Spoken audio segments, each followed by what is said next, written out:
तो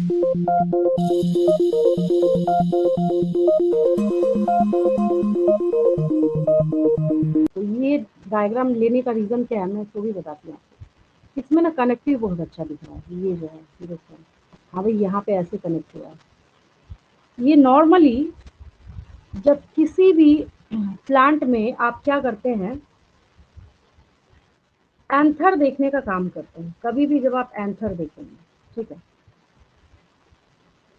तो एंथर को जब आप एनालाइज करेंगे तो उसमें एक बात आपको कौन सी नजर आती है कि एक पॉइंट, कोई ना कोई, अपना कॉमन सेंस लगाएंगे, आखिर भाई कोई ना कोई तो पॉइंट ऐसा होगा ना जहां से फिलामेंट जुड़ा होगा। सोचिए, ये तो नो, हवा में तो नहीं होगा। अगर हम फिलामेंट की बात करें तो ऐसा तो नहीं है कि ये हवा में अवेलेबल होगा या बोले कि भाई ठीक है चलो मैं जो है एक बेस के साथ अटैच नहीं रहूंगा, जब जरूरत होगी तो मैं घूमता हुआ कहीं नेचर में से आ जाऊंगा। ऐसा तो होता नहीं। ऑब्वियस है कि जो आपके पास अवेलेबल है ये पूरा का पूरा एंथर, ये एंथर, ये एंथर, ये एंथर, ये वेंट्रल व्यू है सामने से और ये डोर्सल व्यू है। एंथर है दोनों के दोनों। इसका जो स्टॉक है वो फिलामेंट ही कहलाएगा, चाहे यहाँ देखिए चाहे यहाँ देखिए, हर जगह। लेकिन जिस जगह पे, जिस पॉइंट पे, जिस प्लेस पे एंथर फिलामेंट के साथ जुड़ा होता है उस जगह को कनेक्टिव कहते हैं। कनेक्टिव बच्चों को तब परेशान करता है जब वो इसका ट्रांसवर्स सेक्शन देखना स्टार्ट करते हैं। जब इस एंथर को आप ट्रांसवर्स सेक्शन करके देखेंगे तो ट्रांसफर सेक्शन करके देखने में आपको एक प्रॉपर अलग से एक पॉइंट नजर आता है। वो पॉइंट जो नजर आता है उसको हम लोग कनेक्टिव मार्क करते हैं। बार बार बच्चे यही क्वेश्चन पूछते हैं कि मैम कनेक्टिव कहाँ से आ गया, ये कनेक्टिव बोलने का क्या मतलब है। ठीक है, तो ये हमने क्या किया, ये जो स्ट्रक्चर आपको दिख रहा है इसमें घबराने की जरूरत नहीं है कि हमने क्या किया। पहले मैं ये बता देती हूँ आपको, जो डायग्राम आपको दिख रहा है देखिए। पहले तो ये डाइथिकस था, दो कंपार्टमेंट वाला, बाहर से ऐसे क्या होता है बटा हुआ दो दिखता है, दो कंपार्टमेंट। हम एक्चुअली अभी क्या कर रहे हैं कि हमने इस एंथर को ट्रांसफर सेक्शन मतलब ऐसे काट दिया। ऐसे नहीं, ये नहीं, ये वाला गलत है, दैट इज लॉन्गिट्यूडनल सेक्शन।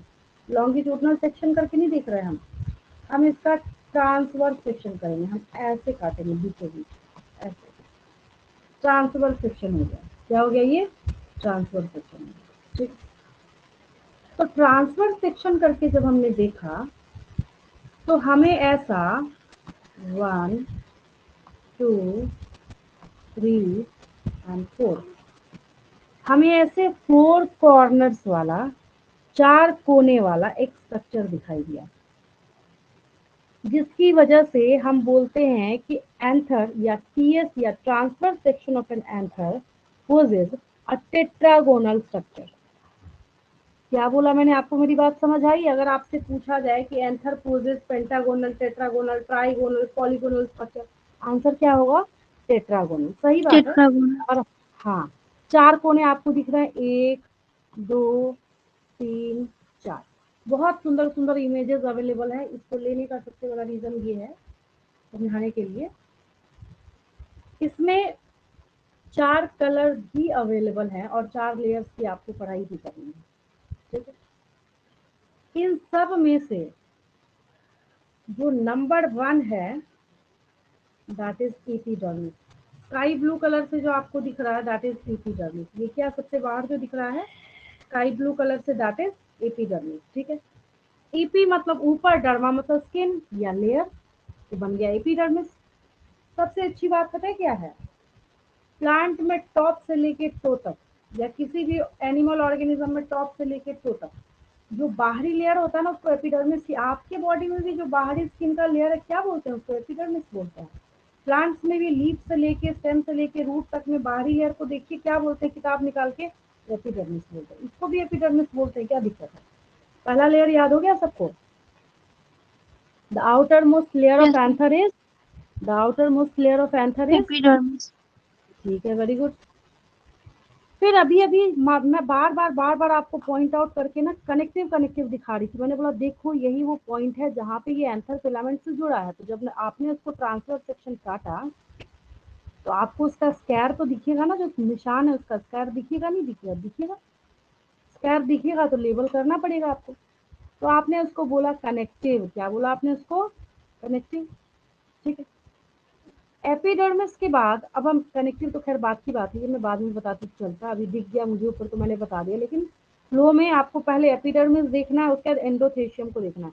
उसके बाद यहाँ देखिए पिंक कलर से ना आपको दूसरे नंबर पे एक लेयर दिख रहा है, दैट इज एंडोथेशियम। क्या नाम है इसका? एंडोथेशियम। एपिडर्मिस के बाद कौन सा लेयर है यहाँ पे? एंडोथेशियम। ठीक है। आपको मैं क्वेश्चन पूछूंगी, name the layer just adjacent to epidermis. Answer क्या हो जाएगा? एंडोथेशियम। एंडोथेशियम। ठीक है। एंडोथेशियम के बाद यहाँ देखिए नेवी ब्लू कलर से, नेवी ब्लू नहीं, रॉयल ब्लू, नेवी ब्लू जो भी है, बट ब्लू है ऊपर वाले से तो ज्यादा ही डार्क है। ठीक है। तीसरा लेयर जो है इसको हम लोग कहते हैं मिडिल लेयर। क्या कहते हैं? Middle layer. ठीक है। लेकिन एक छोटा सा इस डायग्राम में डिमेरिट ये है, जो ब्लैक कलर से यहाँ पे बना रखा है ना, है बहुत अच्छा, कोई डाउट नहीं है इसमें। ठीक है।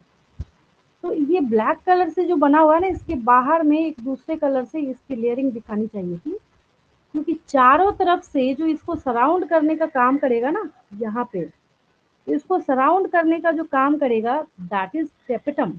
यहाँ देखिए नीचे आपको हिडन सा दिख रहा है, थोड़ा सा यहाँ पे छुपा हुआ था। ये देखिए टेपेटम है, TAPETUM। टेपेटम क्या कहते हैं इसको? टेपेटम। ठीक है। फिर आपको क्या दिख रहा है यहाँ पे कि ये जो है ना, यहाँ पे ऐसे होता ना जैसे धसा हुआ था अंदर की तरफ। ये हो गया डिप्रेशन, इधर हो गया डिप्रेशन, इधर हो गया डिप्रेशन।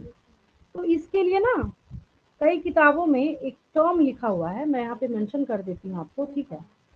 लिखा हुआ जाता, जब लिखा जाता है तो याद करने में क्या जाता है, आसान सा है।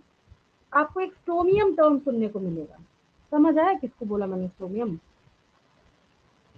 मैम वो डिप्रेशंस को। हाँ, जो अंदर की तरफ है ना डिप्रेशन, ये जैसे कैसे ऐसे गड्ढे से यहाँ पे ऐसे घुसा हुआ है, स्टोमियम बोल देंगे हम लोग। क्या बोलेंगे हम लोग? बोलेंगे अच्छा चलो यही स्टोमियम है। क्या बोलेंगे हम लोग इसको? स्टोमियम है, स्टोमियम को। तो ये इसका स्टोमियम हो गया। ठीक है। अब मैं क्वेश्चन पूछूं, इस डायग्राम से आंसर करेंगे। Yes ma'am. एक स्पोरोजिनस, एक स्पोरोजिनस टिश्यू और सुन लीजिए। अच्छा,